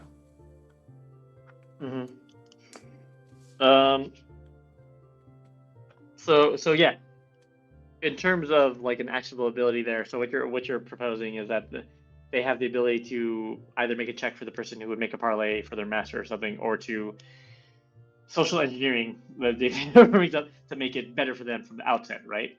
Yeah. So at the moment, like the protection ability doesn't get used very much during a parlay, because usually it's to save you from losing a resource, right?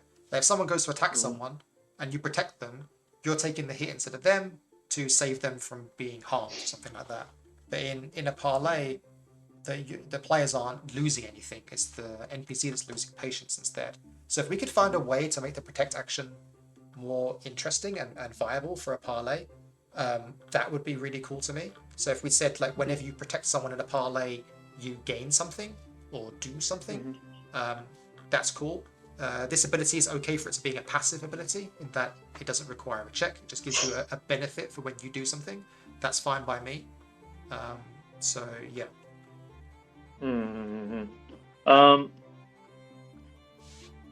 I think it's okay to. Do you think it's better for it to be a passive ability when the first ability is also still kind of like assistive? Like, does it feel then that if the second ability is also like is also passive? Does it feel I guess when I say passive, I don't necessarily mean that you don't do anything. It could be passive. When I say passive, I mean it always happens. It's not restriction. So it could be like whenever you do this, you also gain this. That's still active, right? You still have to do the thing, and it encourages you to do that thing. But whenever it happens, you gain this. Yeah. Okay.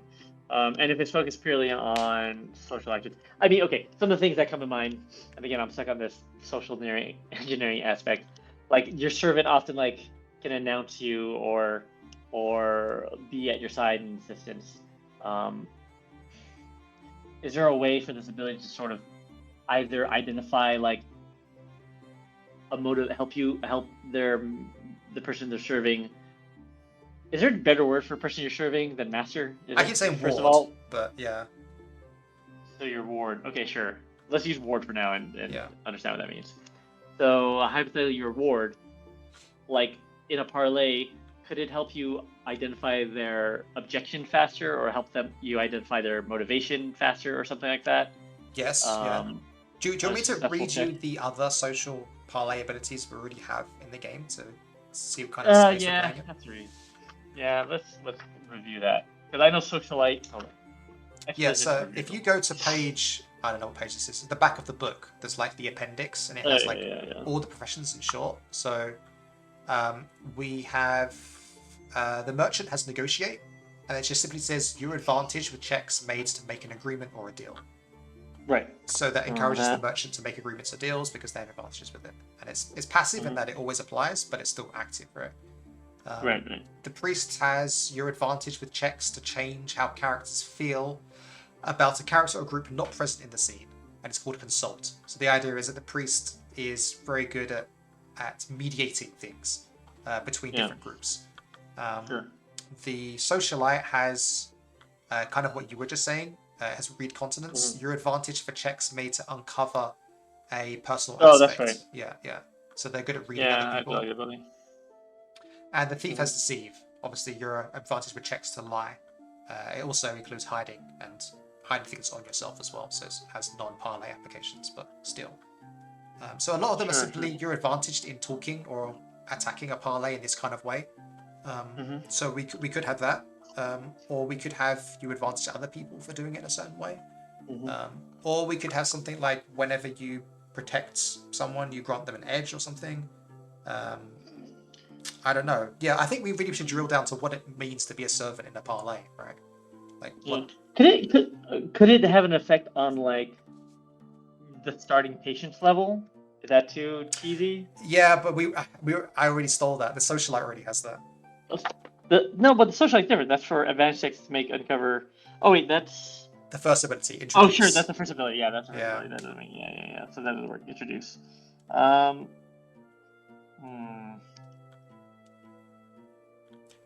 Interesting. I think I'm drawn to the like the protecting, deceiving idea of you taking the fall, or when something goes wrong, the you blame your servant. Yeah, you blame yourself.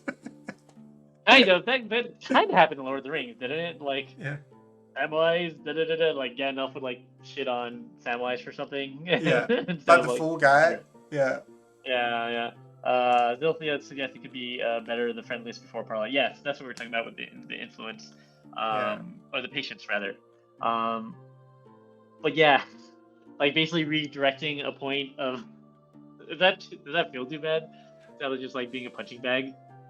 Yeah. Because it still has to be fun, right? Like you can like that kind of thing that can be funny a few times, but if that's like your character pattern, like it might feel bad. Another thing we could do is we could tie it into the assist ability. Like usually you're going to be using assist to help your allies, right? Well, what if you insist someone who you're about to parlay with, like that could grant you advantages or increased patience or something like that if you've helped them before or you've served them in a way. So what you're saying is, after you assist an NPC or something, then in the future something else happens? So for example, for the Bard, the final ability, Bard's Leverage, this one's really unique in that you can't exert yourself during a parlay, but the Bard can when they have this final ability. So you can exert yourself during a parlay with those you have recently used your Perform ability in front of successfully. So if you've proved to them that you're exceptional Bard by doing your Perform ability, then later on in the parlay you can exert your Bard's Leverage, essentially. The fact that you could tell great stories about them, that's something that you have. So we could have something like if you assist an NPC before doing a parlay, then you gain some kind of benefit from it. Yeah. So what you're suggesting is the Benjamin Franklin move. I don't know if you're familiar with that. As a non-American, no, I have no idea what you're talking about. Oh no, it's this whole concept of like Ben Franklin having like a rivalry with somebody in the newspaper, and then basically he did something in that guy's favor. He like helped him or lent him money or something, and then after that guy kept doing favors for Benjamin Franklin. Master Statesman. Yeah, Master Statesman, basically. Yeah. I guess it's kind of similar to what Zilphia said, right? Could be like better the friendliness before the parlay. Like if we could have you serve the NPC and help them out, maybe that could be of help.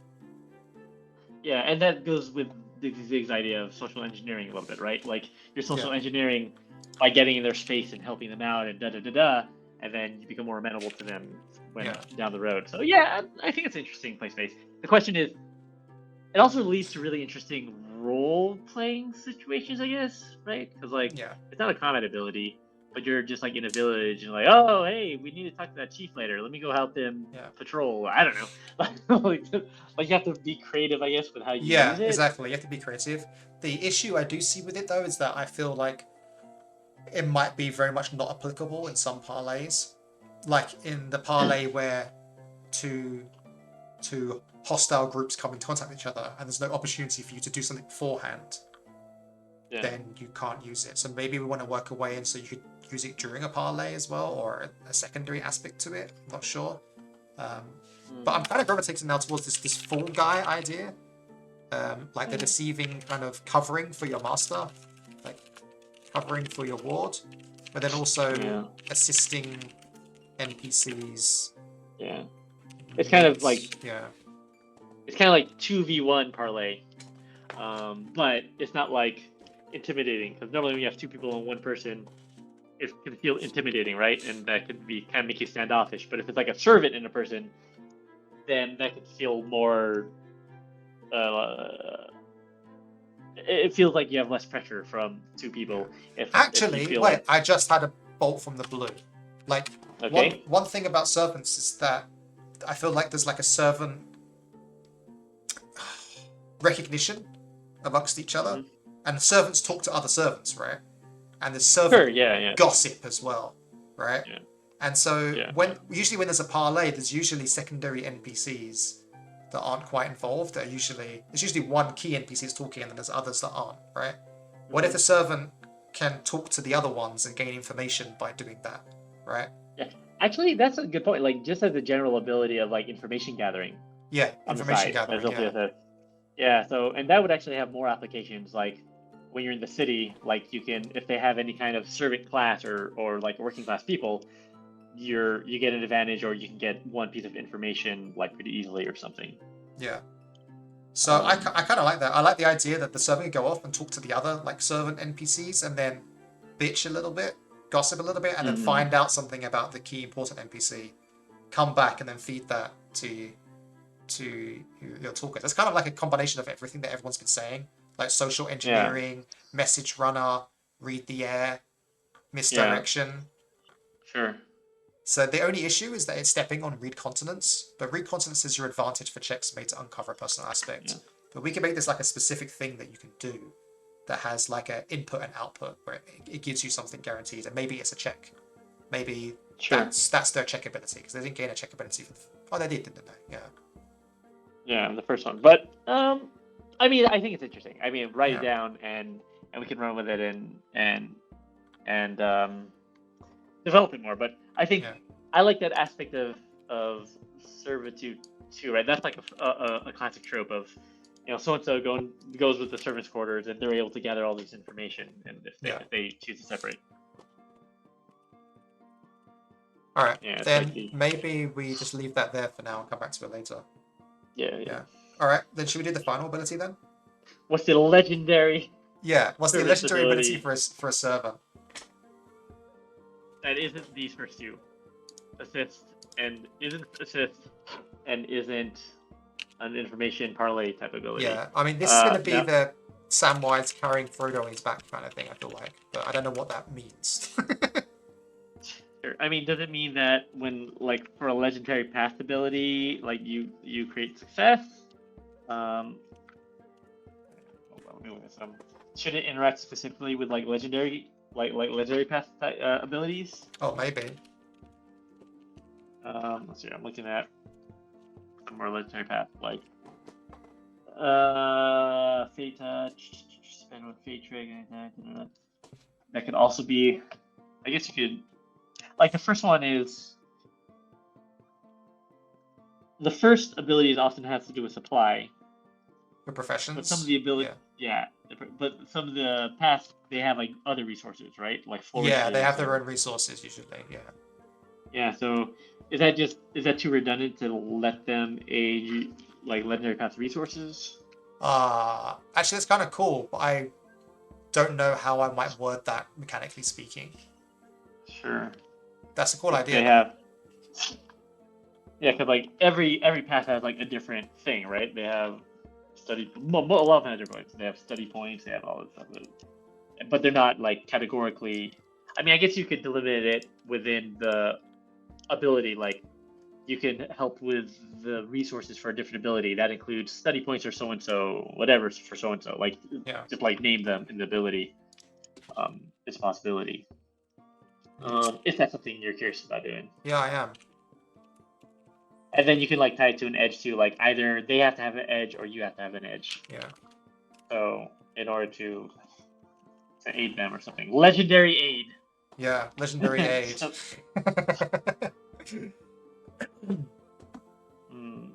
Is that interesting? That is interesting, and that is a way to support your allies in a legendary way. I mean, that's exactly you went straight to the core there. Yeah. Yeah. And then you yourself can be a legend, right? Like, yeah. You could be a servant who's like a fucking slayer, but there's something cool about that, about stepping aside and letting someone else do the thing, right? Yeah, it'd have to be helping. I don't think you better help yourself, right? It feels weird. Yeah, you shouldn't be able to help yourself, for sure. All right. What about another idea then? Another way to represent Samwise carrying Frodo on his back, or a legendary Okay, for anyone who's new to the chat now, we're developing a humble profession, the servant, and now we're currently imagining what's the legendary ability of a servant. What's the most powerful servant ability that you can imagine. Yeah. The ability we keep coming up with is Samwise carrying Frodo on his back. Yeah. Become a true Sebastian from Black Butler. Now, I haven't watched all of Black Butler. I've seen a bit of it, but Zilphus, I'm curious to hear what your thoughts on that are. Yeah, what does that mean? What does that entail? Yeah, when you consider true, but like, are they like fucking teleporting all over the place, and they're just where they need to be every time? Using force spoons. God damn it. That's kind of badass. Yeah. Throwing plates as ninja stars. It's kind of fun. Yeah. So yeah, that shit is ridiculous. What is Samwise carrying Frodo's back? When everyone else is down and out, you help them out, right? So they have an immediate revive ability. If they're the last conscious character, they can urge someone on to continue. Yeah. You get a free Phoenix down. Yeah, Phoenix down. Yeah, Phoenix down. Ability to have others cover. No, but maybe it's the opposite though, right? Like maybe it's when everyone else is down, you become super. Obviously, that could have. I mean, that's kind of what Zilphia is saying as well. Like the servant has an innate capacity to be awesome sometimes, and we're saying with Samwise carrying Frodo, that's when Frodo's down, Samwise becomes the hero for a moment. What if we have an ability that allows the servant to become a hero for a moment? Sure. What does that mean? Like, could it mean that they can use? What if it's like a mimic ability because they've been traveling with that person for so long? They can use from one of their one of the people who are down. They can use that person's mastery. Oh yeah, use allies' masteries. Yeah, I'm still observant. They don't have it in them, but that like even if they're not like a mystic, they can like if they're the person they're serving, their ward is a maleficus. Yeah. Like and they channel them or whatever. I kind of like that. Yeah. Like so, maybe it doesn't have to be down because, well, maybe it does be down. Maybe that's more exciting, right? Like. Yeah. What if you can use like for one turn you can use their ability with a bunch of advantages. So you can you just really go there. Yeah. Yeah, you exert yourself and then you get this thing and then that person gets revived. You basically support them and then you use the ability together and then you fucking pass out or some shit like that. Yeah. With a bunch of what if it's that? What if you use their abilities with a bunch of powers? It's like you go out like a firework and then you go down and they get up. Yeah, exactly. You switch. That's epic as fuck. That's a cool ability. Yeah. Hell yeah, cool. Yeah. So yeah. So Zilphia also says they take out a giant Spidey that should be able to eat him. That's true. It sounds like a Lord of the Ring anti-spider ability. Is that a Lord of the Rings reference? I just want to make sure you're referring to that. I forgot the name of the giant. Yeah. I think it must be. Yeah, that's Shalalabab, or whatever her name is. Shalal. Yeah. Shalet. What is it? Giant spider. Oh, sorry, losing my nerd cred. Ungoliant? No, that's not right. Nah, it's Shelob. Yeah. Yeah, Shelob. Dude, I love that. That's so cool, right? Like, so an ally goes down. You get to use one of their abilities with a bunch of advantages, and then you go down and they get up instead. And that sure was. Yeah. Oh, that's heroic as fuck. Yeah, it feels bad though because you're going down, but maybe that's okay. Like you're just switching. Yeah, exactly. It's heroic, right? Yeah, but it's also telling if you don't choose not to do it, right? Yeah, in case of emergency, you break glass. I love that, and it's that kind of ability. So I mean, that's a possibility, but I think that's kind of fun. It makes you like look forward to using Servant because then Here's the thing: you're only gonna take the Servant if you value being like a real team player, right? Yeah, exactly. Like I can't imagine someone that doesn't like this idea of a character arc taking this as a profession. Like you wouldn't. But if you're the kind of person that admires Samwise Gamgee, admires these kind of like behind the scenes pushing everyone forward, but it would fail without him type characters. Yes, yeah, exactly, It's the perfect profession. So, yeah, I like that idea. I love it. And actually, it's funny. Someone in the Discord the other day was asking for more support-oriented abilities in the game, and well, You got it. Yeah, I brought it to you. That's shout out to you, Diego. This is for you. Cool. Well, we did it. I think I feel good Yeah. about that. Obviously we gotta to sharpen up a bit, but it's having like a badass serving character profession is pretty interesting, and especially like the way the system works, right? Where you can go down a legendary path where you're like a fucking servant who becomes a fighter, who becomes a mighty gladiator, but in your heart you're still sort of like dedicated to service and you give yourself up. That's like cool as fuck. That's a great cool. story. I'm really happy. I'm really pleased. It's good shit. Yeah. Cool. It was a good one, chat. Well, we're starting to hit the 2-hour mark. I feel pretty good about where we've been. We're getting close to having material for a PDF. What else do we have? What spaces haven't we designed in yet? You mean for the what we haven't done yet for the book? Yeah, we have that here. We've just done professions. It's done. Yay! Pew, pew, pew, pew, pew, pew. Then we have GM secrets for factions. So GM secrets, adventures, and ideas for a faction. And if you're not a GM, don't come to the next screen. GMs allowed only. Yeah. We're gonna send out an email with GM passwords. Yeah. I should put that in the stream title. GMs only. No players allowed, but only one player is allowed because it's plural. All right, we got time, just enough time for my ward etymology. All right, right on us. So it's just not. There was a more coherent rant. I wrote it down somewhere, but I can't remember it entirely. But essentially, there's a bunch of words in the English language that have the same meaning, that have a W or a G instead. So guard and ward mean the same thing, but one has a G, one has a W. You also have guarantee and warranty as well. I see. Same deal. There's a bunch of others as well that I can't recall off the top of my head. But essentially there was a there's sound divides and sound transitions in languages where over hundreds of years one group of people begin to say something and another group of people begin to say something else. And this happened between France and England way back when in the Iron Ages.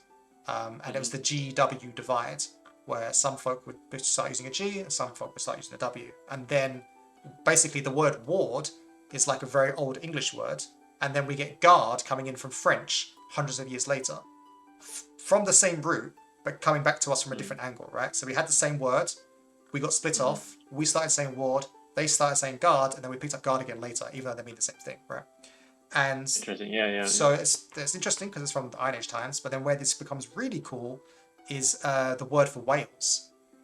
So the word for Wales in olden times was like walia, or wal, and it basically means foreigner. Sorry, Wales. So Wales has their own word for their country, which is Cymru, which has its own etymology. It means like kinfolk and country folk, that kind of thing. But the word that we actually use for Wales means foreigner, which is really bad when you think about it. Sure. And because you're go on. Well, okay. So when you speak Welsh, if you're speaking in native Welsh, do you say how do you say it? Cymru is the country, and then Cymraeg is the language. Is it CMMRYU? CYMRU. I'll write it in chat. CYMRU. Cymru. Yeah. Wait, is it? Yeah. And then Cymraeg. Wait, fit the language. Is there a Y there? No, it's like that, I think. Cymraeg. Forgive my Welsh spelling isn't perfect. Yeah. Yeah. You idiot. Can't believe that. So okay. So basically, they were forced to use their own. I mean, it's kind of similar to Japan, right? Where in Japanese, Japan is like Nihon or Nippon Nihon, but we use Japanese, which is like I think derived from the Chinese word. Yes, like exactly. A different language or maybe the Danish word for Japan. For whatever reason. Zilphia says they remember watching something on YouTube of Wales and the names for it. So I guess that is interesting. But here's the trick. So you've heard of Gaul, right? Yeah. Gaul was also Gallia. Ah. It's the same word as Wales. Gaul and Wales have the same etymological root, and they both mean foreigner. And so this is like Roman like looking at Gaul and say, yep, they're foreigners, and then at Wales, yep, they're foreigners, giving them the same names, and then that root word ended up changing. And in France, it has a G, and in UK, it has a W. And the same way as guard and ward and guarantee and warranty. So that's my GW, guard, ward, etymology rant that I think is fascinating. I loved it. That was the perfect rant to wrap up the stream with. I thought this really would. Get it? Get it? I do get it. Yeah. All right. So I guess we're wrapping up. So next week though we have some changes about, right? We're gonna stream a different day. Is yes. That right? So next week on Thursday I'm traveling to York, which is where I did my university degree to visit some friends, and that unfortunately means we won't be streaming on Thursday. But we're going to make it up to you by streaming on Tuesday instead. So next week we'll be live Tuesday instead of Thursday. Same time, same place, different day. Yeah. And can I also plug our stream again? So I stream with Darren, but I also stream with someone who was in the chat, Diggs. Her name is Chrissy Diggs. She's one of our PICs, my partner in crime, 100%. And if you like my brand of silliness with Darren, you might also like my brand of silliness with Diggs. So please follow her too, because I also stream with her. I have my own account. My name's Elkato, but I never stream. I just like support. I'm basically a servant. Yes, you're the support. Yeah. I'm always the support. But no, we play music and art on that stream, and we do talk about games and play video games sometimes. So please follow Diggs as well, and I'm on that stream. And of course, if this is your first time to this stream, please follow this stream as well. Yeah. We're trying to hit that magic number, right, Darren? 80. That way you can start forcing people to watch commercials. Oh wait, 50 maybe. Yeah. But no, I don't care about that. But yeah. How Sylvia, dare you? I need to contribute to the economy. Anyway, thank you, Sylvia. I'll see you next Tuesday. Yeah. And look forward to your stream. Yeah. All right. Thank you. See you soon. All right. Peace. Bye. Peace. Love. Oh wait. How do you say bye in Welsh? How do you say goodbye in Welsh again? Wheel. Will. HWL. Will. I will see you later. Yeah, I will see you later too. Cool, dude. All right, later, homie.